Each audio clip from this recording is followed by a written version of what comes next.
Ang kapal nitong Sara Duterte, no? Mas mahirap daw ang buhay at pinagdadaanan niya kesa sa karaniwang Pilipino, gunggong. Paano naging mahirap? Abroad ka ng abroad. Kami nga, hindi kami nakakatapang sa abroad. Ang dami mong abogado, sangkatutak. Yung iba, hindi maka-afford ng abogado. Sa sasabihin mo, mas mahirap pa yung pinagdadaanan mo kaysa sa amin. Kung hindi ka ba naman sinungaling na sasampigahin kita na isa di ba?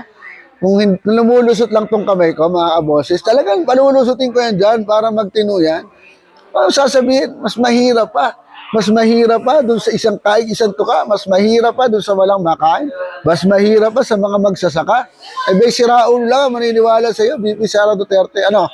Payag ba kayo, mga kaboses? Sang-ayon ba kayo na mas mahirap yung pinagdadaanan niya kesa sa inyo? Ano sa palagay niyo? Padayon.